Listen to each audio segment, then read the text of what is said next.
And welcome to another lecture of Intro to TV Production. Today we're going to talk about the video camera. What is a video camera and why are they so important to television production? This pretty much goes without saying, I'm sure, why video cameras would be so important to video production. After all, if we didn't have cameras, we wouldn't be able to record anything for later broadcast. But I want to show you some of the intricacies, some of the things that you may or may not know about video cameras. I know most of us have a video camera in our phone, and we probably have grown up with people who have shot home videos, things like that. In the television production world, the professional television production world, it's all about control. As I've talked about in past lectures, like when we use our studio here in this area, it's about control. And so we as professional television producers and television technicians, we want to control all aspects of the video camera. So we're going to talk about what we need to control in terms of the video camera and how we can make things absolutely look fantastic. First, I want to talk about four groups of video cameras. The first one that we'll talk about are these studio cameras here. The studio cameras are the same ones that I'm using here in the studio of CEC. I've got these three large video cameras, and many of you have seen the three large video cameras that we use to do these various productions in CEC. One of the things about them, they never leave the studio. You'll never find them going out to field productions, sports games, and other things that are outside of the studio. They're generally confined to the studio, mostly because they're so large and bulky and take a tremendous amount of time to take apart, disassemble, and part of that is also the pedestal that they're sitting on, which we're going to talk about in a future lecture, but it's very, very massive and heavy and very difficult to transport. They're, as I just mentioned, mounted on a pedestal. I will get you a shot of a pedestal at a later date. Actually, you know what? I'll probably just show you what a pedestal looks like. Many of you who have worked out here in the studio have already seen what a pedestal looks like. It's what the camera sits on, so it can be rolled around the studio. As we talked about in a past lecture, this CCU, this camera control unit, the cameras in a studio are connected to this CCU, which allows them to have control over color and iris settings and other things that we're going to talk about today. The last thing is they're very expensive. And when I talk expensive, I'm meaning very expensive, like as much or more than you would pay for an automobile that you may transport your family, your loved ones, your boyfriend, your girlfriend in. You always want to have that really nice car. A lot of times these cameras in these studios are worth about that much, if not more, especially when you get the lens, the pedestal, all the other components that are a part of that camera setup, the CCU and other things. You really start to get very pricey when it comes to these studio video cameras. Now let's also talk about this second group of cameras, the ENG and EFP cameras. These are generally self-contained. You've got the video camera along with some means of recording, whether it be a VTR that takes videotape or a digital drive, a flash drive, or other solid state disk drive that will store the video on it. But they're generally also very expensive, especially in this professional world, which is really what I'm talking about with these first two groups, the studio and the ENG and the EFP cameras. That then brings us to the third group of cameras. That's the prosumer group. You can see with the prosumer group that we've got the combination of two words, the professional / consumer. And you could think of this prosumer category as being kind of halfway in between professional and consumer. With prosumer, you're still going to be self-contained, like with the ENG and EFP cameras that we've talked about just a second ago. But you won't have as many features. You'll have many of the features, but not all of the features of professional ENG and EFP cameras. The key to it is that they're cheaper.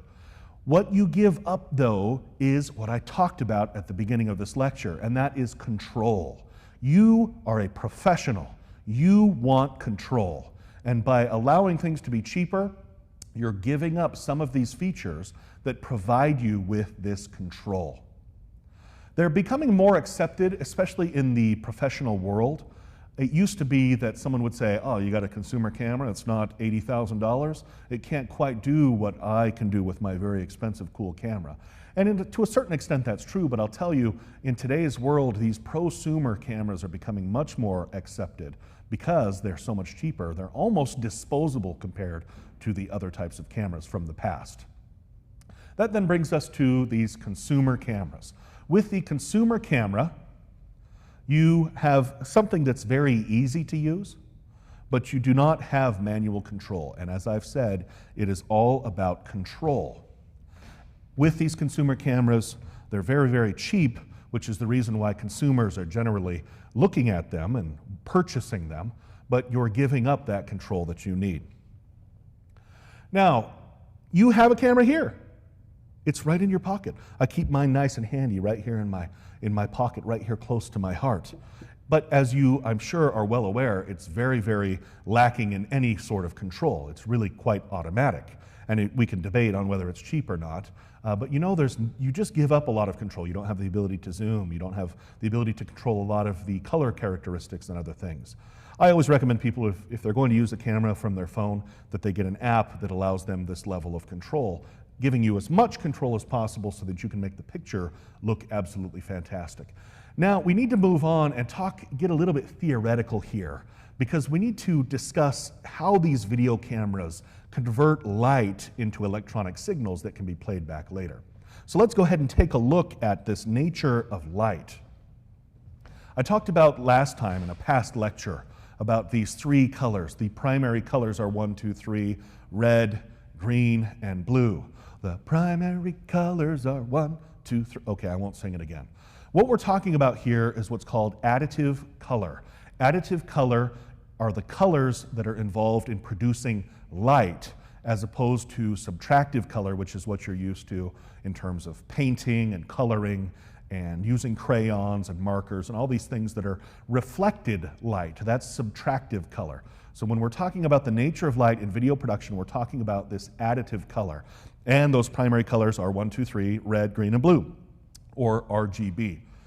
Note in this, though, that if we mix red with green, we get yellow, which is one of the primary colors in subtractive color, which is interesting. I think it's fascinating. I'm not sure exactly why. But if you mix red light with green light, you're going to get yellow light. If you mix red light with blue light, you're going to get magenta light. If you mix green light with blue light, you're going to get cyan, which is this very cool light blue color here. Now note also that if you mix red, green, and blue in equal proportions, you will get, of course, right there in the middle, white light. So the lights that are shining on me here in the studio are white light. They're a combination of red, green, and blue in equal proportions. Now the camera, it is not as smart as our eyeballs. We may see white light when we're here in the studio. We may see white light when we're in a classroom. We may see white light when we go outside into the sunlight. But the camera is not quite as intelligent as our brain. In fact, it's downright stupid compared to our brain. Our brain says, well, these things should be white. The camera says, well, I'm not very sure what white is all about. And so what we need to do is we need to tell the camera what is white under certain lighting conditions. And what you'll generally find is you'll find in a studio something like this, which is a white card. You just hold it up and you have white. This, of course, is just a poster board. It was used just 20 minutes ago, right before I came on to this video recording, so that the engineers in the CEC studios, JR in fact, was able to use this and tell the camera that under these lighting conditions, the lights that are coming down here in the studio, this is white. And if we were to take this camera outside right now and not make any adjustments to it at all, and hold up this same white card in the sunlight, we would find that the color has shifted. It's not quite white. It's going to be a lot bluer than white. And I want to discuss with you why that is as we take a look here more about the nature of light. We have what's called color temperature. Color temperature. Now don't get confused. Color temperature is not referring to how hot the light is. It does say temperature, but it's not how hot the light is, because that doesn't make any sense at all. It's really talking about this shift of color. This is an entire spectrum of color, all the way down here from the very red components of light to all the way up here to the very blue components of light. Now, here we get a little bit intense. This is the Kelvin scale. I recognize that many of you are probably not hugely into physics. You're not crazy scientists thinking, I'm going to understand everything there is to know about everything. And you may not quite understand what this Kelvin scale is. So I'm going to explain it as best I can for you so that you understand that daylight is generally up here in this blue region. The sky is blue, right? There's a lot of blue colored light coming in because of our atmosphere. That's what makes the sky blue. A lot of the blue wavelengths of light are coming through the atmosphere, which is why the sky is blue. But it makes the light coming from the sun more blue. Whereas light that's generated artificially through incandescent lights, tungsten lights, some of these other different components of light, the metal that actually glows in a light globe or a light bulb, will actually glow more in these regions down here. And then you'll also get things like fluorescent lights that will be somewhere in this weird greenish area, light yellow area, kind of light blue. It's kind of all over the place. And so what we find is if we are outside and we're shooting outside with our video cameras, the video camera, as I said, is stupid compared to us. It's going to say, well, the light is kind of blue, I'm just going to generate this blue light. And what we see is what should be white is actually kind of blue because it's the blue light that's coming in. If we were to take the camera under the same settings back inside, where the light is more this color, we would find that the camera can generate white just fine. This is not a huge big deal, you may think. You may think, well, so what? It doesn't understand what white is. The problem is that white, what is white, is the way we set the camera for defining all the other colors. So if we have some serious problems with the way we've set our color levels, we're going to have serious problems with the way things like my skin color and my shirt color and things like that are generated and reproduced by the camera. In fact, I'm going to go ahead and go over and walk over here. I might surprise the guys just a little bit in the control room. I'm going to have them shift the white balance of this camera, camera 2. And as they shift that white balance, notice how the light changes color. Let's go ahead and shift it back the other direction if we could. Yeah, we're getting a little crazy now. A lot of yellow in there and stuff now. Go crazy with it, JR. Go ahead and turn some serious knobs out of there. Do the black balance too. Whoa, there we go, going crazy now. Look at that, we're shifting the color of the light. Not the light itself, I should say, the way the light is reproduced into electronic signals in the camera. So as you see now, we have a really blue cast to my skin. Now it's more green. We can really get crazy. And now I've probably messed it to the point where JR's like, I don't even know where white is anymore. I'm going to have him, as best he can, return it to where he thinks is the right way. But I'll tell you, the only way to know for sure is to hold up that white and then say, okay, I'm going to adjust the colors here, and we're going to go with white. That looks pretty good, actually. We'll go with that.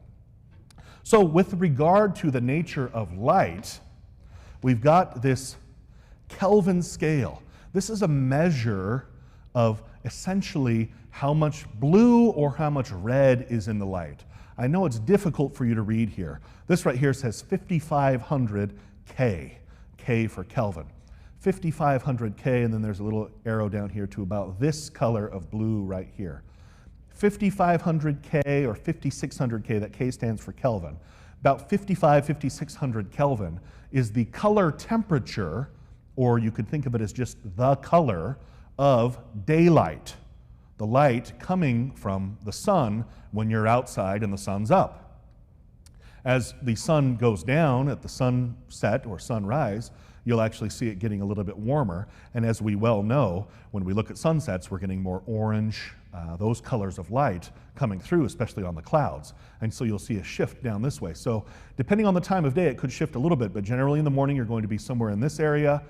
By about noon, 3, 4, or 5 o'clock in the afternoon, you'll get about up here. And then as the sun goes back down in the evening, you're going to go down here in this area, and eventually it just goes dark. Contrast that with another well-known Kelvin scale temperature, which is 3200 Kelvin, which is right here. 3200 Kelvin, it says warm metal halide. Okay, that's a lot to worry about, right?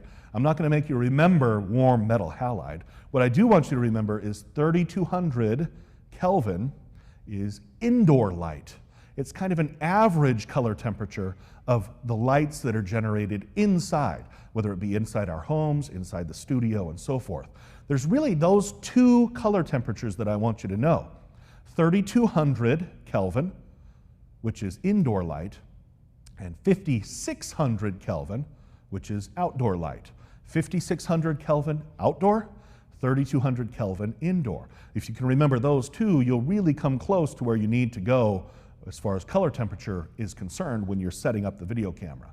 Now you may ask, why even worry about this? We've talked about a little bit about white balance. Why these two specific numbers?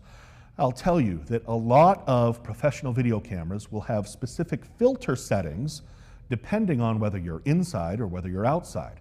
And those two are generally 5600 Kelvin, 3200 Kelvin. Now that's not true for all cameras, but a lot of cameras that do have filters on them, you can spin different filters in front of the lens.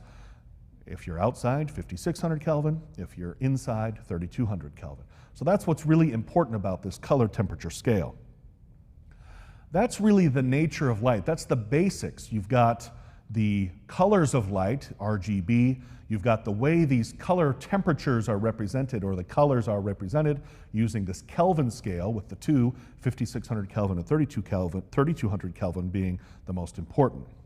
Now we're going to move on to the imaging block, how this camera will actually convert light into electronic signals.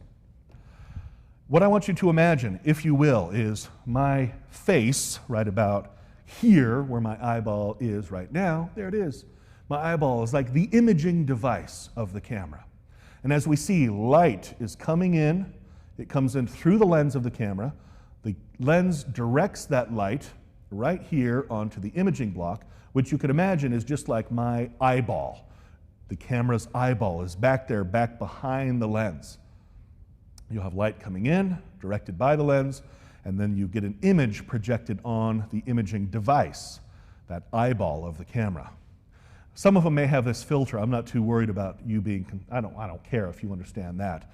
But this CCD thing, this single CCD for all channels, what do I mean by that, Dave? Dave, what's that mean? Well, some cameras will have one imaging sensor. They'll have just this one eyeball, and it sees all of the light that's coming in through the lens. That sensor is called a CCD. CCD.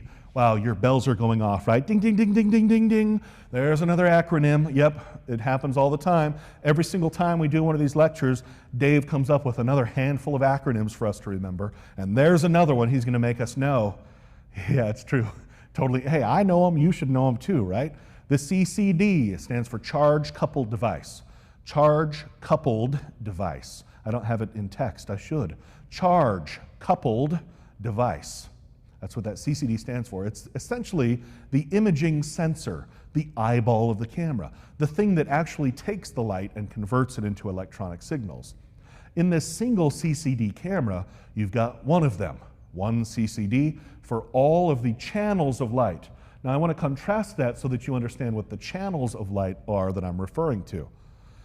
This is a camera that has 3 CCDs, 3 charge coupled devices, or 3 imaging sensors, or 3 eyeballs, if you will. What happens is the light comes in, it's directed through the lens, and then right here we have this triangle-shaped thing. This is a prism. It's a prism that splits the light into 3 channels. You've got the red channel that's directed upward, you've got the blue channel that's directed downward, you've got the green channel that then is allowed to pass straight through the prism. So what it does is it separates all of the light coming in through the lens into the 3 primary colors, red, green, and blue.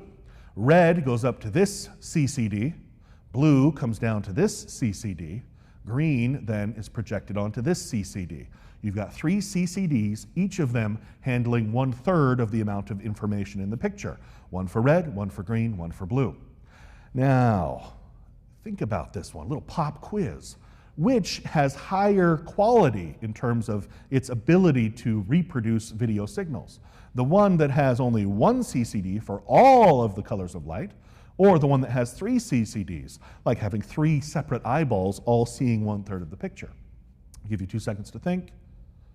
Yes, 3 CCDs gives you a higher quality image. You've got 1 CCD, 1 imaging sensor for each of the channels of light that are coming in.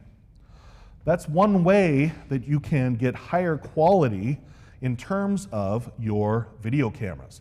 You have more than 1 CCD. 1 CCD usually is found in consumer cameras. 3 CCDs usually found in professional cameras. Every once in a while you'll get a little bit, you'll have a consumer camera that has 3. You'll have well, I'll tell you what, professional cameras never have 1 CCD. It's more expensive though, as usual, and the more quality you get, the more expensive things are going to be. And so you'll have a camera that has 3 CCDs. It's also the size of the imaging chip, the size of the CCD that matters. Some consumer cameras will have very, very small, 1/3 of an inch sized CCDs, where some professionals will have 2/3 of an inch, twice as the size, which means better image reproduction, better ability to reproduce that light into electronic signals, and that makes it so that later they can be viewed with higher quality. All right, that gives you an idea of how these cameras fundamentally work. That's the way they're converting light into electronic signals. In the next lecture, we're going to talk about how the lens works to direct that, because there's a lot of control we can have over lenses. But now I want to move on to a new topic, and that is cables when it comes to studio cameras. There are 3 types of cables that you'll find that are in between the CCU, or the camera control unit, and the camera out in the studio. The first one is called multi-core. With multi-core cable, you've got all of the different signals that are required by the video camera being sent down the cable over many, many different wires. For example, the camera I'm looking at right now, it has a video signal, it has an intercom signal, so that the audio can go back and forth to the camera operator. It has a tally signal when the red light's on. It has another audio signal that allows a microphone to be connected to it, and then that audio signal can be sent down to the CCU. It also has power and many other different types of signals. In a multi-core cable, this one, like this one here, I don't have a good picture, I guess. I should have a picture for you. I'll just have to show you an example in class. But multi-core is basically a bundle of cables. You can imagine just one cable that has a whole bunch of cables inside it. And each of those little cables inside there is carrying a different signal. One for the video, one for the audio, one for the intercom, one for the tally, and every other thing that there is. Contrast that now with triax. Triax doesn't matter, but it's short for triaxial cable. But with triax, you've got all of those signals. The power, the tally, you've got in fact, JR is just going to grab me one really quick. Thank you, sir. You've got this one connector, one cable that allows you to have all of the signals being transmitted. Now, it's very difficult for you to see in there. I'll show it to you in class, but if you were to look inside the connector, you've actually got 3 different wires in there. You've got one that's right in the middle, you've got another outside one, and then you've got the way outside one, which is actually the connector that I'm holding on to. This is called triax, triaxial cable, and it's a signal that's it's a cable that's higher quality, and it allows for all of those video and audio signals, the intercom, the tally, and so forth, to be sent over that one cable. Geesh, which is easier? The cable that has a bunch of cables inside it, or the one that has essentially one cable that transmits all of that information? Well, yeah, the triax is a lot nicer. It goes further too. You can take a triax cable and have your camera maybe a mile away from its CCU, where with a multi-core cable, you're going to have maybe 300 feet, something like that. Triax is better, but I'm sure you recognize by now, triax is also more expensive. Now, let's then talk about this last one. This is fiber optic cable. Fiber optic cable is literally cable that transmits its information through light information. It's actually not electronic signals, it's light. So this fiber optic cable, it takes all of the signals, tally, it takes video, it takes audio, intercom, all these signals that need to move back and forth between the camera head and the CCU. It converts all those signals into light pulses, and then it sends them on a wire that's literally a wire made out of glass, which allows the wire to be, the light that goes down that wire to be kind of reflected on down the wire until it reaches the CCU, where the CCU then kind of decodes it and splits it back out into video and audio and intercom and tally and all the other things.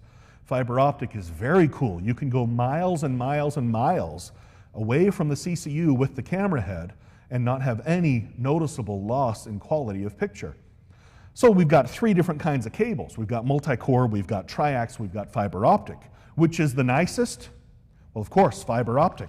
Gives you the most control, gives you the most flexibility, because you can have the camera located very far away from the CCU as compared to triax and multi-core. But which is the most expensive? A, B, or C? Ding, ding, ding. Fiber optic is the most expensive.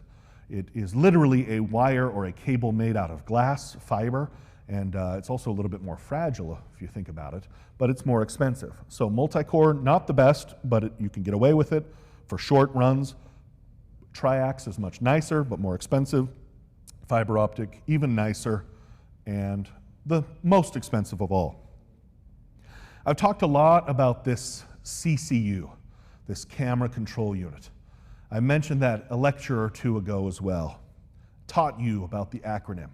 We must discuss during this time what this CCU actually does. Well, first of all, it's a power supply for the camera. The power supply for the camera. A camera, like any electronic device, requires electricity. It requires actually quite a bit of electricity depending on how nice the camera is. That CCU will take the wall electricity that you would plug into the wall, it converts it into an electricity, an electrical signal, electrical power rating, I guess you could say, that's compatible with the camera.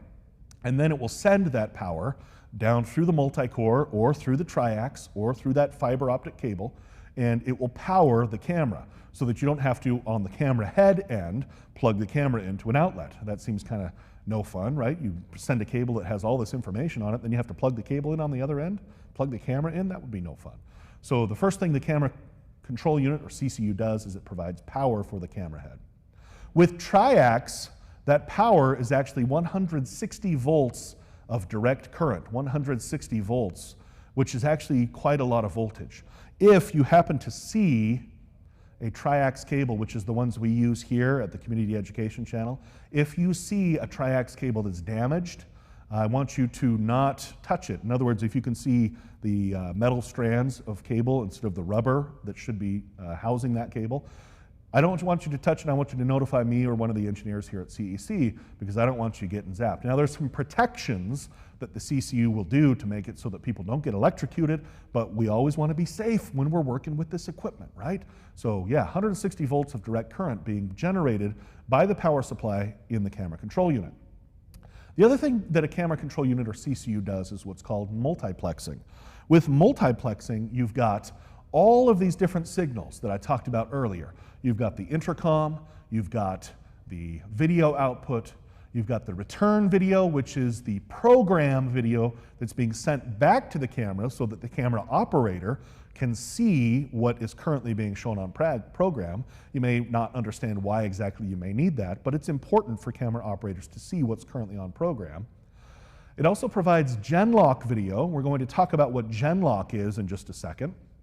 It provides audio output, like I said, a microphone that's connected to the camera. Intercom, so that the camera operator can talk to the control room. Tally, the red light that comes on when the camera is currently live. And then, of course, power. So the CCU will take all of these signals, it will combine them, and then that process of combining is called multiplexing, and then it will send it along that cable. Now, understand that this is only done with triax and fiber optic. With multi-core cable, there is no multiplexing going on, because each of these signals that are coming down the cable all have their own little cables to go through. Even though all those cables are bundled up into one large cable, there's still individual cables inside there. So you'll only find multiplexing with triax or with fiber optic cable. We here at CEC, we use triax, and so our CCUs will do multiplexing. All right, so this idea of GenLock, I mentioned I was going to talk about it in just a second. Here we go, it's a second later. We need to talk about this thing called a sink generator. Sink generator. Now, this is not a factory that produces kitchen sinks.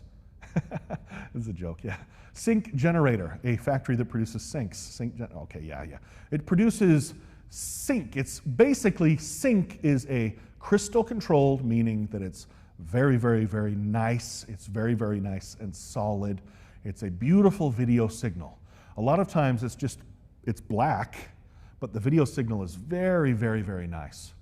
And so this sync generator will generate this, and this is what all other devices in the control room, the cameras, the VTRs, and other things, they kind of use this sync, this GenLock, this nice, solid video signal that's generated by the sync generator, and all of the timing, all of the other aspects of it. They basically base all that they do, all that they think about on this sync signal.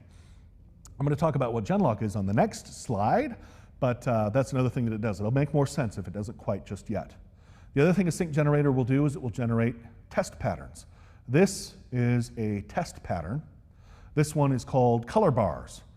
Most specifically, it's called NTSC color bars, or the National Society of Television. I don't know what NTSC stands for. I'm not going to give you another acronym. I should have tested you on that, right? But it generates this test pattern. The test pattern, notice it has red, it has green, it has blue, it has yellow, it has cyan, it has magenta. It's got all three of those primary colors. It's got the three non-primary colors, the secondary colors, and then it also has pure white, it has pure black, it has 80% white, and it's got various levels of black down here as well. This test pattern is used all the time in television to ensure that the video camera and all the other electronic devices, the VTRs and other things that are generating video, are perfectly oriented to one another. They're showing the exact same picture at the exact same time.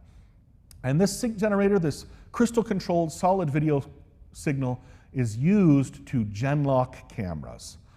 Now let's talk about GenLock. I've got such a beautiful picture for you of GenLock. If you can imagine, this is camera one. Here's the video picture, the frame of camera one. Here's camera two. This is the video picture of camera two. And let's just say that we've got two monitors, one for camera one and one for camera two. And we were able to slow things down a lot, slow things down immensely, slow down time, so that all of us were moving slowly. What would we see? We would see, as I talked about on a previous lecture, the scanner would be scanning and generating these lines, these horizontal lines that make up the video picture. Well, if we were to just take a quick snapshot of camera one and camera two next to each other and freeze those lines being drawn, we would probably find that camera one was here or somewhere else, and camera two was down here. They're in different locations relative to one another. This is if it was ungenlocked, meaning that they weren't synced together. The problem is that if we were to cut from camera one to camera two, we would have a jump in where the scanner is, which would cause a flicker in the picture, which would not be good. Not good at all, in fact. If we contrast that now with GenLocked cameras, these are cameras that have that same crystal-controlled, wonderful black video. The scanner is in the same location for everything that generates video, the cameras, the VTRs, anything that's going to be used. So that when the signal or when the switcher is switched from one source of video to another, there's no jump. Where it was here, it will move to camera two, it's right there ready to go. So we have two video pictures and they're synchronized together. That's the sync generator that generates that crystal controlled, wonderful, beautiful looking black video that's used to generate the signal that all other video devices use so that we don't get any of this issue relative to switching back and forth between different video signals. Oh my good gracious, am I getting all technical on us? Am I getting crazy? Have you got the most questions you've ever had before? Do you not understand? I have a feeling that you may not understand everything that I've explained. I would fully expect you to ask questions either via Canvas or through our class time when we meet here in the CEC studio. Make sure you understand these concepts. Many of them are on the exam, and I fully expect that you'll understand them. All right, I want to move on now to what's called gain.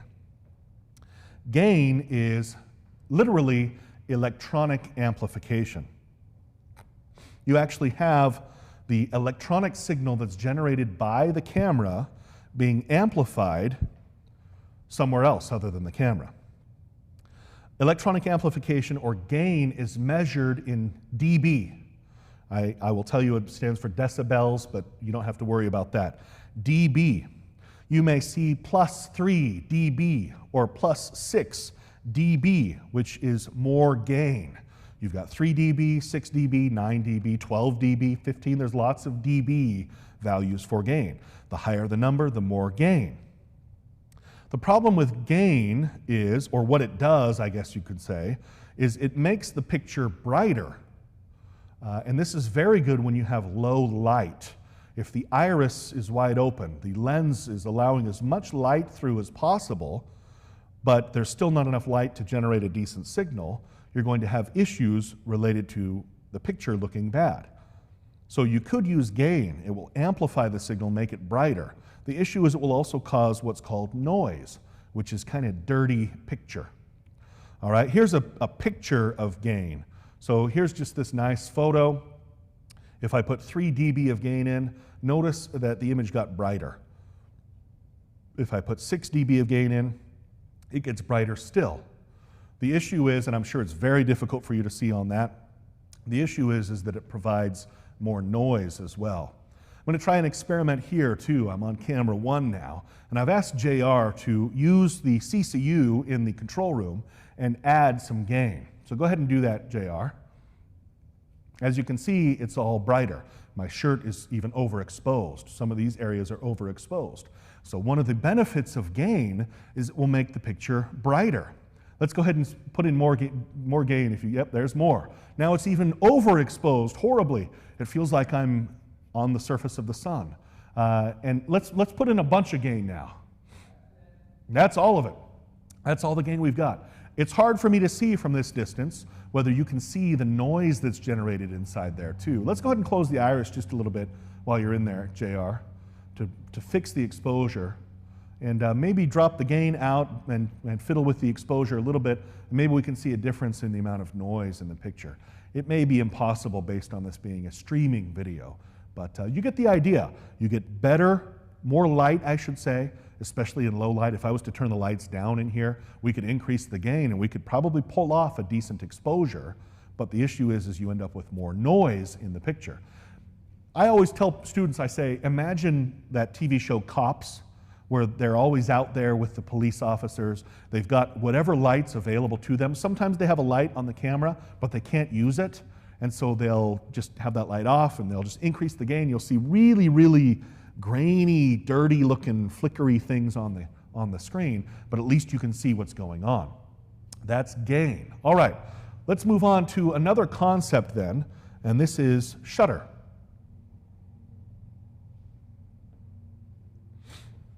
The shutter adjusts the exposure time of each frame. Now, let me get through this information, then I'll explain it as best I can. It's a hard concept for students to understand. We may have a frame exposure time of 1/2000th of a second, or 1/4000th of a second. All right, what do you mean by this shutter, Dave? What does this mean? I told you on a previous lecture that frame rate may be something like 30 frames per second, or even 29.97 frames per second, or 24 frames per second. That is a typical frame rate for cameras in video production and TV production. With shutter, what we're doing is we're taking each of those 30 pictures, and each one of those pictures is only being exposed, it's only being shown the light that's being reflected into it for 1/2000th of a second, or 1/4000th of a second, or 1/120th of a second, something like that. A fraction of a second. So even though each frame is representing 1/30th of a second, if you can imagine there's 30 frames per second, each of those frames was only exposed for some fraction of that amount of time. Dave, why do we care? Why does it matter about shutter? Well, you can imagine something like this where I'm kind of moving slowly. 30 frames per second is really not that big a deal. But if we were getting things that were moving really, really, really fast, things like, say, ejection seats or race cars or fast-moving motorcycles, something like that, and we wanted to slow that down and look at each frame and look at things frame by frame by frame, we would find that there's blur, that we get a really blurry picture because for the amount of time that the frame was being exposed, that 1/30th of a second, that car or motorcycle has moved a certain amount and it's blurry because of that. So if you can imagine that one frame of video is only being exposed for 1/2000th of a second or 1/1000th of a second, that it's like a snap, just really quick moment in time. The car or motorcycle or whatever you're videotaping hasn't moved much in that amount of time, comparatively speaking. So the shutter is important, but it's really only important if we're shooting something that's moving very, very, very fast. Something that we don't generally see in normal television production, but does come up. For example, I do on occasion shoot tests of ejection seats, and those move very, very quickly. And to shoot them without having a shutter of 1/1000th or more of a second, there's not the ability to look at each individual frame very easily. So that's the shutter. Now I don't want to give you, I can't really give you a good example of what the shutter looks like here in the studio because it really only is effective if we are shooting something that's moving very, very quickly. The next concept I want you to understand is what's called a moire. Now I know that word looks like more, M-O-I-R-E, but it's actually pronounced moire. In fact, if I had really been awesome, I would have put a little accent mark above the E in that word so that you would know that it's moire, but that's actually how you say it, is moire. What a moire is it's a problem. It's not a good thing, all right? You have close, high contrast lines that can produce unwanted moving rainbow effect. Oh my good heck, that's the worst definition I've ever heard of. Worst definition ever. Close, high contrast line that produces unwanted moving rainbow effect. I can't even really demonstrate this on me because it's hard to demonstrate. I'll show you a picture, maybe it'll show up, maybe it won't. But if you can imagine I had very close spaced lines on my shirt, or a tie that had really, really close together lines, or if we pointed this camera at some blinds that are in a window, something like that. Really, really closely spaced horizontal things. You'll get what's called a moire, which is kind of an ugly looking, weird rainbow looking thing. That's the best way to describe it, a rainbow looking thing. Let me show you this picture. Very, very difficult to see. You can kind of see this rainbow here. Maybe you can, I hope you can when you stream this out of Canvas. You may see brighter color here, then a darker one, and then a brighter and darker. That's just a suit. That's some guy wearing a suit. But because of the nature of the way television is reproduced, video signals in general, you'll get this moire, which is this unwanted rainbow thingy whenever you have closely spaced horizontal lines. Again, it's difficult for me to demonstrate this in the studio because I don't have anything that is horizontal on my body, like stripes or anything like that, any clothes on my body that would look like that. But that's a moire.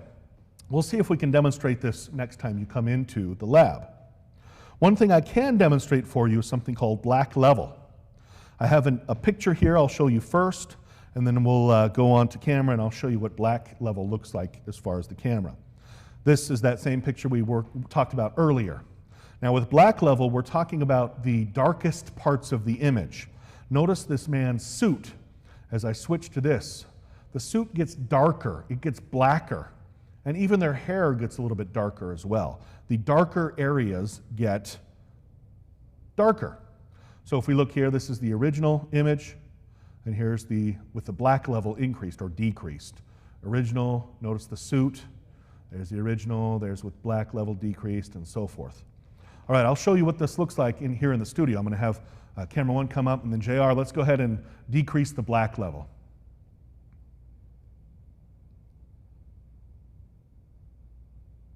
Looks like maybe increasing. Let's go the other way. Let's drop it down all the way, as much as you can. That's what I get for not wearing a dark shirt, right? You really could probably only see it here in the bush. Let's go all the way the other direction now, JR, if we could. There we go. It gets darker now. I can go back the other way, open it up. Notice it gets lighter here as he opens it up. If we were really on my face, really zoomed in, we'd probably see like my beard and stuff getting really, really dark. That's the black level. If I had had darker clothes on, you would see it much more easily. But one thing that we can talk about that I'll know you'll be able to see is video level. This video level is the widest areas of the picture. The widest areas of the picture are affected when it comes to video level. Now I know it's black level for one and video level for the other as opposed to white level. I don't know why that is, but that's the way it is. You've got video level. Video level will affect the widest areas of the image, or the lighter areas. So if we go to this, notice the dress, notice the background, notice even the guy's forehead. You can see a big difference. So in this image, he's got kind of a whitish area on his forehead where the light is reflecting. But as we move to this image, that's enhanced and you get a lot wider area. It almost looks like his forehead is burned. The dress also gets a lot wider as well as the background, because there's so much white in there. So we'll do the same thing here, and I'll show you with more video level. We can see wider areas get wider.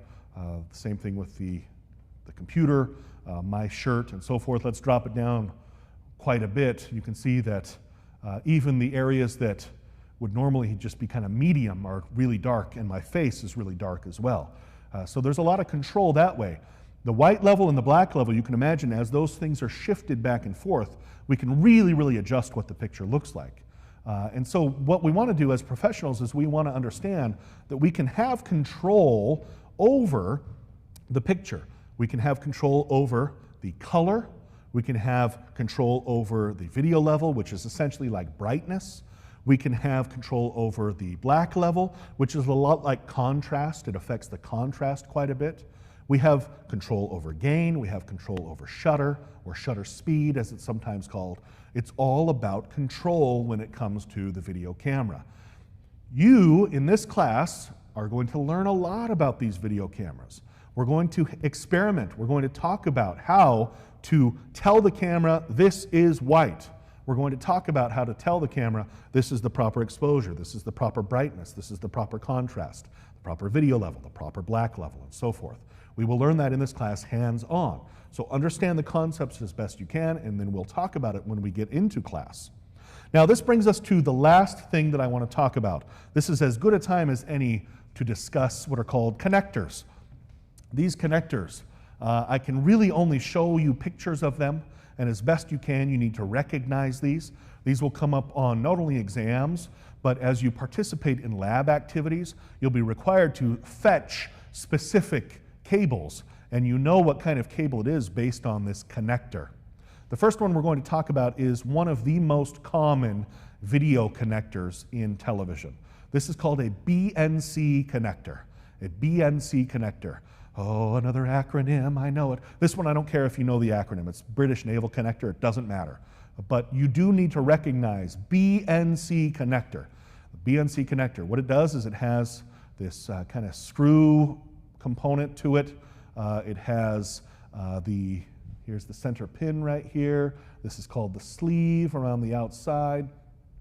What you'll do is you'll just slip this on and give it a quarter turn, and then it's locked into position. It is a video connector, and it's a BNC connector. A lot of times you'll hear the guys call a cable that has BNC connectors on it a BNC cable because of the connectors that are on it. So if someone says, hey, I need a 100-foot BNC cable, what they're talking about is a 100-foot cable that has BNC connectors on both ends. It's used to move video from one place to another.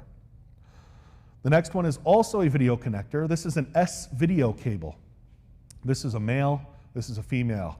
Oh my good gracious, male and female. I get into trouble all the time. I don't want you to be offended. I'm just going to tell you how it is. You can yell at me if you want to, you can be offended, but I'm going to give you the true definition so that you understand, and then we're going to not visit it again. But I have had students in the past who have asked me how we know a male connector from a female connector, and I will just tell you so that you understand. That's why I'm here, is to teach you. The male connector, it has a pin or some other component that would be inserted into the the receptacle. Thank you, JR. Yeah, it's hard for me. I understand the nature of this, understanding what male and female is all about, but you've got the pins on the male connector, the receptacle on the female connector. The pins go into the receptacle. If that grosses you out, if you're thinking 11th grade biology, do whatever you want, but that's what it is. So we have the male connector here, SVideo Connector. We've got the female SVideo Connector here, and you can tell because the male connector has pins, the female connector has receptacles. That is an SVideo cable. It has SVideo cables or connectors on the end. Not as common in our professional television industry, but still a cable that you'll come across in more consumer video these days. The next one, this is an RCA or a Phono Connector. With an RCA connector, this can transmit both video and audio. It has this pin that comes out. It has the sleeve around the outside. You'll find this a lot in consumer equipment. A lot of times these will be colored, the sleeve here will be colored yellow or red or white, depending on what kind of signal is being transmitted. If it's yellow, it's usually video. If it's white, it's the left channel of audio. If it's red, it's the right channel of audio. But it's an RCA connector. This just slips on to its receptacle. Of course, this is the male connector. It has the pin, but this is an RCA connector. If someone says, I need a 5-foot RCA cable, then they're looking for a 5-foot cable that has RCA connectors on the end.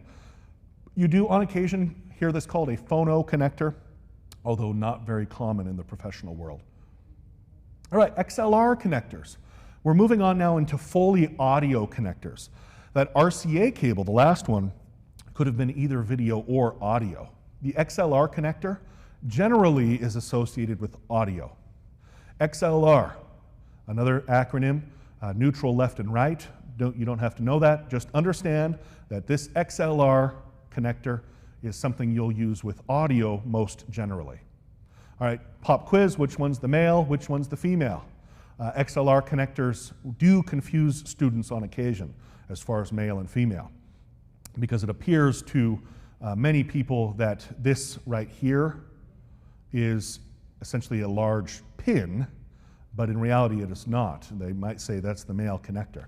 With the XLR connector, you're going to have the 3 pins here that are inside, and the receptacles here, and so the female connector is here, the male connector is here. It's an XLR connector, used generally for professional audio, used a lot in our world. Someone tells you, I want a 100-foot XLR cable. They're looking for a 100-foot cable that has XLR connectors on both ends. Generally, you'll have the male on one end, the female on the other, so that they can be connected together to make longer runs of cable as well. A couple more. This is the 1/4-inch connector, or also called a phone connector, although not very often. Most of the time, you'll hear this as 1/4-inch. The diameter of the pin is a 1/4-inch. That's why it gets its name, a 1/4-inch. What we have here is generally an audio connector.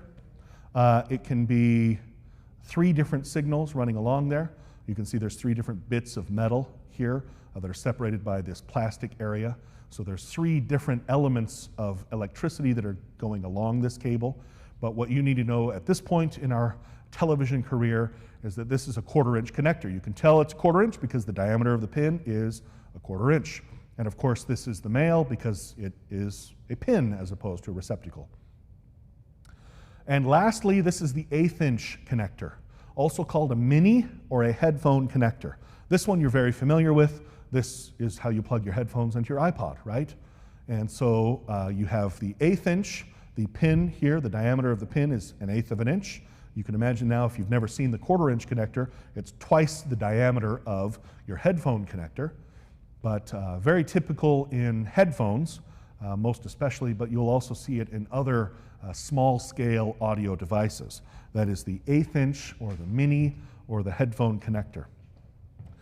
Now, when we actually get into the lab component of the class, let's go ahead and come up to camera 2. As we get into the lab component of the class, I'm going to demonstrate these cables for you, show you what they look like in person so that you have a better idea. We're also going to talk about how to roll cables. I'll tell you, it can make a fool out of anybody trying to learn how to roll up cables correctly in the television world, but we're going to learn about that. So there's lots of things to do in the lab activity during the classroom time that we have scheduled. But if you have questions about what we've talked about today, I know it's a lot of theory, a lot of difficult things to talk about via video. I do invite you to ask me questions. If you've got questions in mind right now, type them up, shoot them to me in Canvas. Otherwise, wait until we meet again in class and ask me at your leisure. And I look forward to seeing you on the next lecture.